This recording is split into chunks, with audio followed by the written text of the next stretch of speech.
A partir del año 1916, las grandes pugnas libradas entre los caudillos dominicanos por el poder llegarían a su fin tras la intervención de los Estados Unidos de Norteamérica a la nación dominicana. Así que tras 8 años de manejo y coordinación de una administración americana, el ambiente para los negocios sería más estable y seguro, por lo que los inversionistas comenzarían a hacer acto de presencia. Pero con lo que no estaban contando los inversionistas es que apenas 2 años después de la ocupación norteamericana, a las filas militares se integraría un hombre que sería su dolor de cabeza, un hombre cuya ambición y voracidad por el dinero llevaría a muchos a la quiebra e incluso a su muerte. Su nombre, Rafael Leónidas Trujillo Molina. Bienvenidos a Crónica 105, donde hablamos de historia dominicana. El día de hoy conoceremos las artimañas, trucos y tretas utilizadas por Trujillo que le llevaron a convertirse en el hombre más rico y poderoso de la República Dominicana. Así que si quieren saber más sobre el tema, tomen asiento y disfruten del espectáculo. Si analizamos la historia durante la era de Trujillo, notaremos que el jefe, así como sus allegados, solían ser personas muy acaudaladas.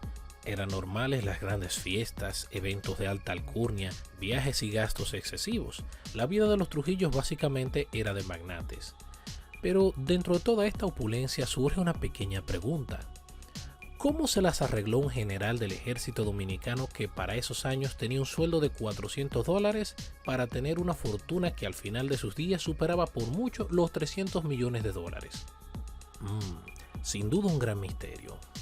Aunque lo más probable es que todo haya sido culpa de su tremenda codicia. Todos saben que Trujillo era un hombre autoritario, un asesino y un gran depredador sexual, pero también era mentiroso y un gran ladrón, pues una de sus aficiones era el dinero. Según se tiene constancia, Trujillo siempre fue un sinvergüenza y un descarado, el cual gustaba conseguir dinero de la manera fácil. Su historial inicia apenas siendo un jovencito, cuando conjuntamente con su hermano Héctor Bienvenido Trujillo se dedicaba al robo de ganado. De manera semejante, se dedicaría también a la falsificación de cheques para así obtener dinero con poco esfuerzo. También realizaba atracos y otros tantos actos de pillería, los cuales le llevaron a estar unos 6 meses en la cárcel, y aunque en un principio tuvo un trabajo como telegrafista, el crimen siempre fue su pasión.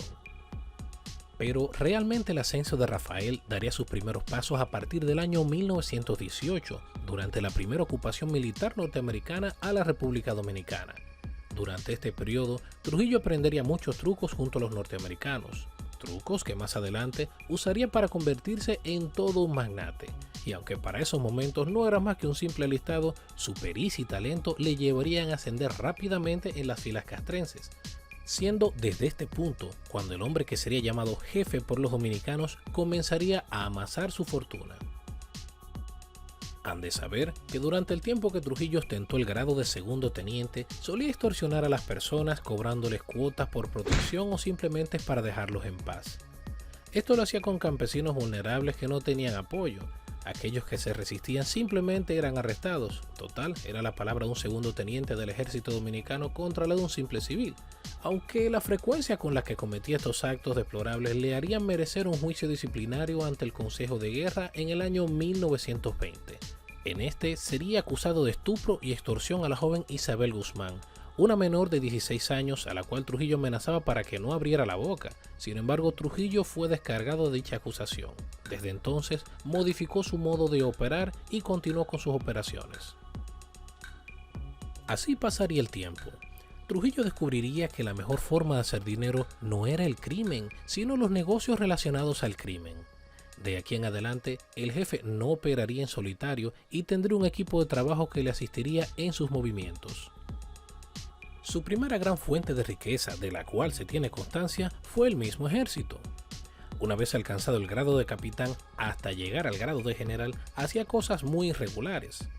Según Frank Moya Pons, Trujillo cobraba el sueldo de oficiales que no existían, además de haber montado un negocio de lavandería a lo interno de los cuarteles del ejército. Esto tras haber obtenido un contrato exclusivo para dichos fines. Era así como desde la nómina de la institución era descontada una porción del sueldo de los soldados por el uso de dicho servicio. El mismo era dirigido y monitoreado por una de sus tantas amantes. Fue así que al contrato de lavandería le siguieron otros contratos como el de compra de ropa, otro de compra de alimentos y equipos, entre otros más que le dieron a Trujillo una buena estabilidad económica. Para el año 1926 los norteamericanos habrían concluido con su misión en el país, así que sus tropas retornarían a su nación de origen, dejando tras de sí un país estabilizado políticamente, instituciones funcionales y a un Trujillo que estaría listo para atacar en cualquier momento. Ese mismo año, Trujillo sería colocado en el puesto de jefe de la Policía Nacional, desde donde organizó una mafia tremenda a lo interno de la institución. Tan solo imaginen que los arrestos arbitrarios estaban a la orden del día y para ser liberado debías pagarle a los policías ajenamente hubieses cometido alguna falta o no. Igualmente Trujillo fue duramente criticado ya que ese mismo año la Policía Nacional había contraído una deuda de más de 37,000 pesos de una manera muy extraña, pues el gasto se contrajo sin la autorización de los legisladores. Por otra parte, en los caminos de los municipios del país, por orden no escrita, se le cobraba peaje de manera general a todos los que transitaban las vías por derecho a circulación. Sin embargo, esto no era algo que ni el Senado ni ningún ayuntamiento hubiese aprobado, simplemente era Trujillo siendo Trujillo. Para el año 1927, Trujillo había alcanzado el grado de general de brigada y 2 años después era el jefe del ejército de la República Dominicana, donde una vez más continuaron ocurriendo irregularidades en el manejo de los recursos. Gastos tales como compra de ropa, raciones alimenticias, compra de gasolina, aceite, reparaciones y gastos de contingencia presentaban serias anomalías, tanto así que luego de una auditoría realizada por los americanos a solicitud del presidente Horacio Vázquez en el año 1929, arrojaría un descuadre que superaba los $529,875. De manera que en tan solo un año Trujillo se había robado más de $500,000 solo para él. Y si se preguntan por qué dólares y no pesos, bueno, la respuesta es bastante sencilla. Deben tomar en cuenta que durante estos años no existía el peso dominicano. La República Dominicana estaba dolarizada en su totalidad desde hace años. Curiosamente sería el mismo Trujillo quien más adelante pondría en circulación el peso oro dominicano en sustitución del dólar norteamericano. Trujillo era un hombre muy codicioso, siempre quería más. Más dinero, más propiedades, más mujeres y más poder. Así que, habilidoso y maquiavélico, idearía un arriesgado plan para subir de nivel. Este consistió en dar un golpe de estado al presidente Horacio Vázquez el 23 de febrero del año 1930, cosa que logró tras haber comprado la lealtad de muchos oficiales, lo cual le valió para quedarse con el mando del país. Desde su nueva posición como presidente de la República, Trujillo sacaría muchas ventajas, pues a partir del año 1930 no tendría ataduras que le impidieran adueñarse de todo. Tan solo imaginen que entre los años 1930 a 1935 ya se había hecho cargo de casi todos sus opositores políticos, por lo que tendría la vía libre de actuar como fuese su placer. Un punto interesante es que el jefe se llenaría los bolsillos rápidamente a partir de las desgracias ocasionadas por el huracán San Zenón en el mismo año de 1930, del cual sabemos fue un huracán terrible de categoría 4 que hizo añicos a la República Dominicana, pero sería desde este punto donde muchas de las ayudas internacionales comenzarían a llegar al país para auxiliar a los necesitados, las cuales sobreabundaron y eventualmente todos esos recursos excedentes pasaron al patrimonio de Trujillo. Pero lo peor aún estaba por venir. Los comerciantes del país aún no lo sabían, pero estaban a punto de ser golpeados por un huracán mucho peor que el San Zenón. En un inicio, Trujillo sería el presidente de un país muy pobre para la época. Sabía muy bien que si metía la mano demasiado hondo en el erario público le ocasionaría problemas, ya que el país estaba en unas condiciones económicas paupérrimas, lo que a su vez se traducía como algo muy malo para la economía de Trujillo. De ahí se explica su ferviente empeño por continuar con las políticas de fomento agrícola y obras públicas iniciadas por los gobiernos anteriores, especialmente los gobiernos de Horacio Vázquez.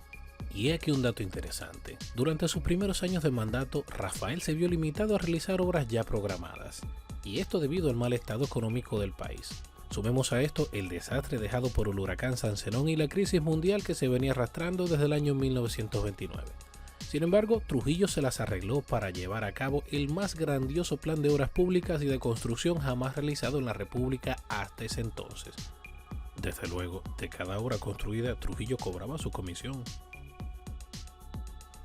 Ya para el año 1938 fue cuando la economía empezó a recuperarse y Trujillo pudo invertir en nuevas obras como carreteras, puentes, canales de riego, proyectos de colonización agrícola, entre otras. Con estas mejoras, la riqueza del país empezó a hacerse evidente en pocos años, aunque deben recordar que todos estos aportes al país tenían su segunda intención. Es bueno que sepan que el plan que Trujillo tenía preparado para adueñarse de todo echaría a andar a tan solo un año tras haber asumido el mandato de la República. Como Trujillo era el presidente del país y los legisladores le respetaban mucho, dio inicio al agrandamiento de su fortuna usando como base las leyes que dirigían la nación. Esta en primera instancia obligó a la aprobación de una ley que prohibió la producción de las salinas marítimas, es decir, la producción de sal derivada de agua de mar. De esta manera, la población se vio obligada a consumir sal de las minas de Barahona, cuya producción Trujillo controlaba. Una vez establecido el monopolio con la sal, hizo subir el precio de la misma de 60 centavos de dólar a $3 el quintal, lo que según informaciones de aquellos días le hacían ganar a Trujillo beneficios anuales ascendentes a unos $400,000. Tomen en cuenta que el sueldo de un presidente para esos años era de $700. Pero no se detendría con esto. Al negocio de la sal le siguieron el de las carnicerías de la ciudad de Santo Domingo, que le proporcionaría ingresos de unos $500,000 anuales a Trujillo. Luego se uniría al monopolio el negocio del arroz, el cual logró controlar subrogado en su autoridad de primer mandatario tras prohibir la importación de arroz, obligando a los dominicanos a consumir arroz criollo, el cual era distribuido a través de una de sus compañías. Luego de lo cual elevó el precio del producto de unos 6 centavos de dólar a 12 y 15 centavos de dólar por libra, dependiendo de la calidad del mismo. Y estos son solo un par de ejemplos. En los primeros años de su gobierno, Trujillo anduvo rápido en la creación de estos monopolios, que también abarcaron la venta y distribución de leche en la capital, la instalación de un banco de canje de cheques del gobierno, negocio que manejaba su esposa María Martínez, por medio del cual los empleados públicos pagaban un porcentaje de su sueldo para poder cobrar sus cheques por adelantado. Con el dinero acumulado con estos primeros negocios, Trujillo compró en los años siguientes acciones de varias empresas que ya funcionaban en el país y terminó arrebatándoselas a sus dueños por las malas. Tal fue el caso de la compañía de seguros que hizo le vendieran a las malas y que luego de adquirida rebautizó con el nombre de Seguros San Rafael. Igual pasaría con la compañía anónima tabacalera, cuyos dueños fueron forzados a venderle acciones para después verse obligados a ceder la propiedad casi total de la empresa. Así era como trabajaba Trujillo. Esta forma de operar era implementada sistemáticamente con todos los empresarios que tuviesen empresas que fuesen del agrado de Rafael, y si te negabas a vender, tu vida se hacía muy difícil. Ser un gran empresario durante la década de los 30 en la República Dominicana era una desgracia, pues nadie se salvaba, siendo de esta manera que por medio de la represión, la intimidación y los asesinatos, Trujillo lograría controlar empresas muy importantes. Hemos hecho una lista de las mismas y estas son las que hemos podido relacionar.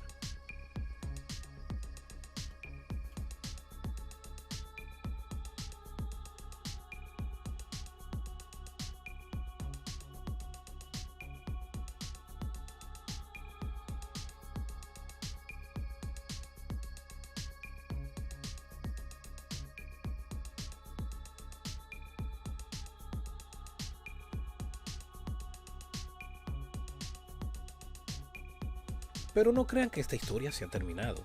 En nuestra segunda entrega de este documental conoceremos la parte fea de los gobiernos de Trujillo. Por igual veremos los límites humanos a los cuales Rafael fue capaz de llegar a fin de conseguir dinero, tras sobrepasar los niveles de la extorsión, la sobrevaluación y el descaro. Además seremos testigos de la caída del emporio trujillista tras su muerte. Todo esto más adelante. Si este video te gustó, apóyanos suscribiéndote a nuestro canal. Así mantendremos viva la historia de la República Dominicana. Y hasta aquí nuestras curiosidades por el día de hoy, esperando que haya sido de su agrado. Yo soy Héctor y nos veremos en una próxima entrega. Hasta pronto, compañeros.